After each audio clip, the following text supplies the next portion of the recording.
Wassalatu wassalamu ala Rasulillah Sayyidina Maulana Muhammad bin Abdullah wa ala alihi wa sahbihi wa man walah wa la hawla wa la quwwata illa billah.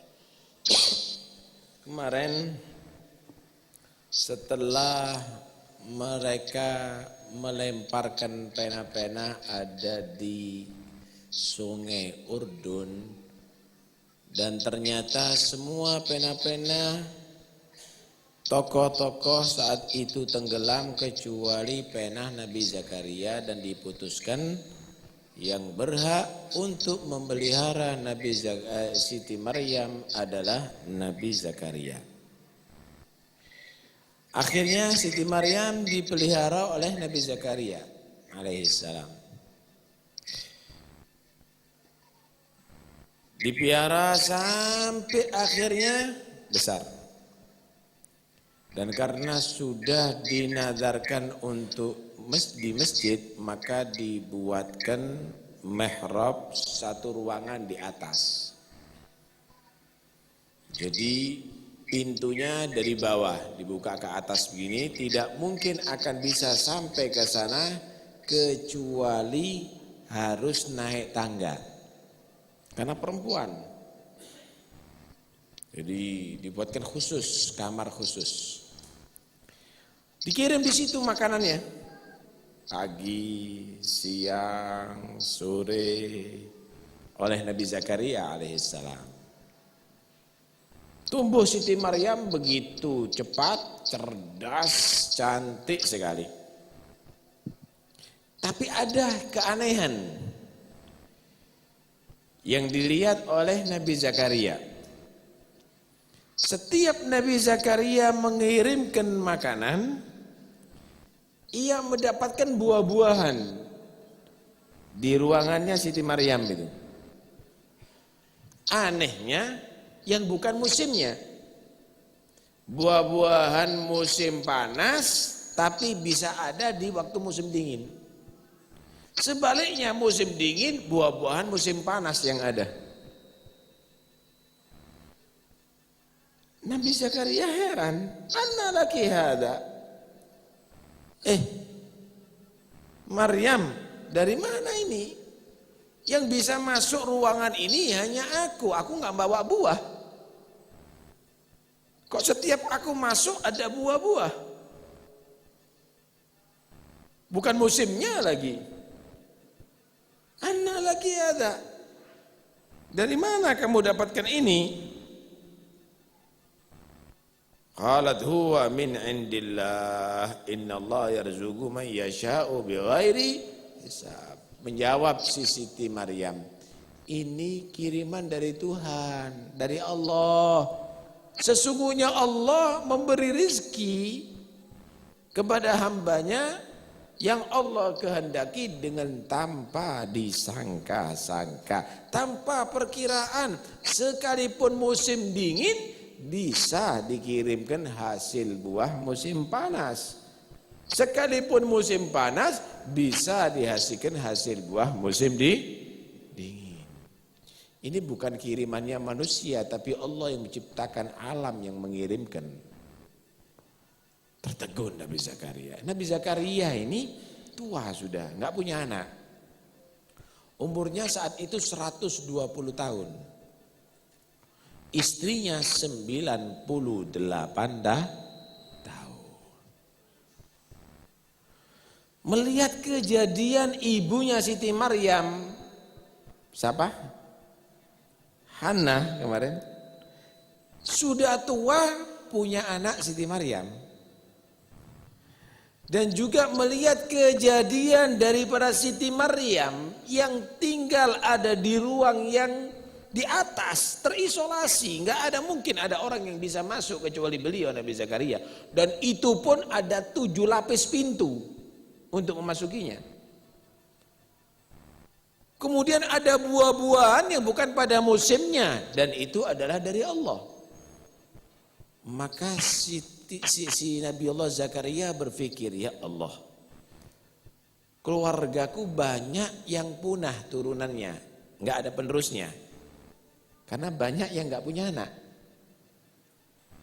Kemudian ternyata turunan mereka berubah agamanya. Asalnya bertauhid, berubah menjadi penyembah berhala atau mensyirikkan Tuhan. Nabi Zakaria nggak kepingin terjadi pada kaumnya tadi itu.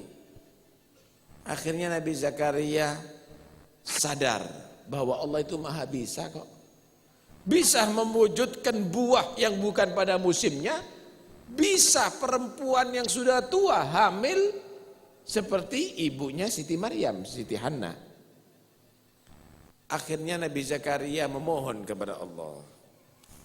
Memohon kepada Allah untuk dikaruniakan anak. Padahal umurnya berapa? 120 tahun. Istrinya 98 tahun. Udah lemes badannya, udah kurus, rambutnya udah putih semuanya. Istrinya juga begitu. Tapi dia tidak putus asa memohon kepada Allah Subhanahu wa ta'ala. Riwayat yang lain, Siti Maryam ini mulai kecil tidak pernah netek. Siti Maryam ini mulai kecil tidak pernah menetek. Dan Siti Maryam ini makanannya aneh-aneh itu. Dilihat makan, loh kok aneh yang dimakan ini, enggak ada makanan ini. Buah-buahan yang dimakan bukan waktunya. Makanannya enggak ada didapatkan di saat itu. Waktu itu Siti Maryam masih kecil, belum bisa bicara, makan. Kan sudah dikatakan bahwa Siti Maryam itu Allah berikan pertumbuhan badannya 1 hari seperti bayi 1 tahun. Jadi cepat dewasanya. Maryam, dari mana makanan ini? Ngomong bayi ini. Dari Allah. Allah memberikan rezeki kepada hambanya dengan tanpa disangka-sangka. Jadi Siti Maryam itu juga kalau dalam versi yang kedua ini berbicara ketika bayi sebagaimana anaknya Nabi Isa berbicara ketika bayi. Cuma yang jelas kejadian yang pertama bahwa Siti Maryam dalam mihrab tadi itu kebanyakan yang mentafsirkan begitu ya. Jadi sudah dewasa waktu itu Siti Maryam, udah diisolasi, udah dipingit kata orang sekarang, tapi ditaruh ada di masjid, pintunya ada di bawah, tidak ada yang naik kecuali Nabi Zakaria dan ia mendapatkan buah sebagaimana diceritakan dalam versi yang pertama tadi itu. Ringkas cerita, Nabi Zakaria akhirnya berharap kepada Allah untuk diberikan anak yang soleh, anak yang takwa, anak yang bisa mewarisi ilmunya bahkan kenabiannya. Karena khawatir terjadi seperti turunan paman-pamannya yang berubah agamanya, akidahnya dan keyakinannya. Kemudian Nabi Zakaria beliau ketika beribadah di malam hari seraya berdoa, Rabbi habli min ladunka dzurriyyatan thayyibah. Ya Allah, anugerahkanlah kepada aku darimu ya Allah anak yang baik, anak yang soleh, yang bisa meneruskan perjuanganku ya Allah. Maka Allah memerintahkan malaikat Jibril alaihi salam untuk datang kepada Nabi Zakaria di tengah sholat. Innallaha yubashshiruka biyahya. Sesungguhnya Allah memberikan kabar gembira kepada kamu, dikabulkan doa kamu dan engkau dikaruniakan seorang anak yang bernama Yahya. Jadi yang memberikan nama adalah Allah Subhanahu wa taala sebelum Allah wujudkan. Subhanallah. Cerita ini dikutip dalam Al-Qur'anul Karim dalam firman Allah wa kafalaha Zakaria. Ada yang baca wa kafalaha ay ja'alahu kafilan. Ja'alallahu Zakaria kafilan. Wa kafalaha Zakaria, dan memeliharalah kepada Siti Maryam Nabi Zakaria. Kullama dakhala alaiha Zakaria al-mihrab, setiap masuk Nabi Zakaria ke ruangannya Siti Maryam, wajada indaha rizqa, mendapatkan Nabi Zakaria makanan rizki yang tidak ada di musim saat itu. Qala ya Maryam anna laki hadha, Maryam, dari mana ini kamu dapatkan? Qalat huwa min indillah, wahai Nabi Zakaria, ini adalah kiriman dari Allah, dikirim dari surga Allah. Innallaha yarzuqu man yasha'u bighairi hisab, sesungguhnya Allah memberikan rizki kepada hamba yang Allah kehendaki dengan tanpa disangka-sangka. Hunalika da'a Zakaria rabbah, di sanalah Nabi Zakaria setelah melihat kejadian yang aneh itu memohon kepada Tuhannya. Rabbi qala rabbi habli min ladunka dzurriyyatan thayyibah innaka sami'ud du'a. Ya Allah, karuniakan kepada aku darimu turunan yang baik, anak yang saleh, sesungguhnya Engkau Maha mendengar doa. Fanadathul malaikatu wa qa'imun yusalli fil mihrab, maka datanglah malaikat Jibril memberikan kabar gembira kepada Nabi Zakaria lagi tengah salat saat itu ada di masjid. Innallaha yubashshiruka bi Yahya, ada yang membaca yubshiruka bi Yahya, sesungguhnya Allah memberikan kabar gembira kepada kamu dengan seorang anak yang bernama Yahya. Dalam surat yang lain Allah Subhanahu wa taala menceritakan kaf ha ya ain sad, dzikru rahmati rabbika abdahu Zakaria, menceritakan dengan rahmat Tuhanmu seorang hambanya Allah. Diceritakan seorang hambanya Allah yang bernama Zakaria, hamba yang Allah rahmati, Nabi Zakaria alaihi salam.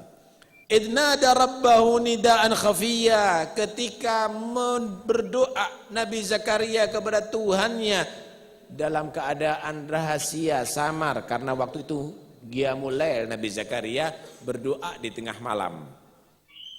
Qala rabbi inni wahanal azmu minni, ya Allah, sesungguhnya sudah melemah tulangku, washta'ala ra'su, dan sudah beruban rambutku, washta'ala ra'su syaiba, walam akun bidu'aika rabbi syaqiyya, dan aku tidak pernah ya Allah merasa putus asa dengan doamu, dengan memohon kepadamu. Wa inni khiftul mawaliya min warai, dan aku khawatir ya Allah turunanku atau keluargaku sebagaimana keluarga daripada paman-pamanku min warai, setelah wafatku, kalau aku tidak mempunyai turunan yang meneruskan perjuanganku dan misiku. Wa kanat imraati akhiran, dan yang ada perempuanku, istriku adalah mandul. Fahabli min ladunka waliya, anugerahkanlah ya Allah kepadaku turunan anak yarithuni wa yarithi min ali Ya'qub.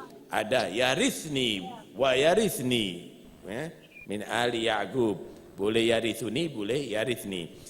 Turunan anak yang saleh yang bisa mewarisi sifat ilmu kenabian daripadaku dan juga daripada turunan Nabi Ya'qub. Karena Bani Israel, waj'alhu rabbi radiyya, dan jadikan itu anakku ya Allah menjadi hamba yang engkau ridhai. Ya Zakaria, inna nubashiruka bi ghulamin ismuhu Yahya lam naj'al lahu min qablu samia. Wahai Zakaria, sesungguhnya aku memberikan kabar kepada kamu dengan seorang anak yang namanya adalah Yahya, yang aku tidak pernah memberikan sebelumnya nama sepertinya. Kejadian ini menggambarkan akhirnya lahirlah Nabi Yahya alaihissalam. Menggambarkan bagaimana Allah itu maha bisa, maha mampu. Jangan diukur dengan kebiasaan kalau sama Tuhan itu. Biasanya tidak masuk akal 98 tahun hamil. Allah itu kalau menciptakan jangan diukur dengan kebiasaan. Karena Allah maha bisa.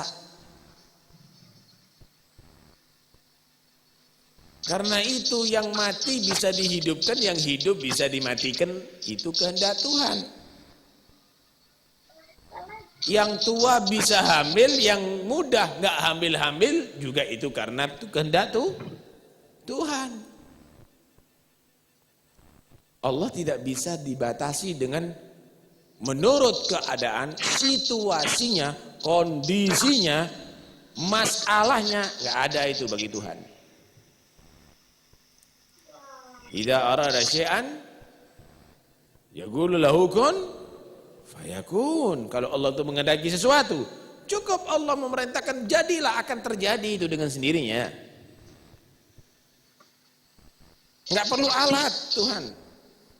Segala yang Allah kehendaki akan terjadi. Subhanahu azza wa jalla.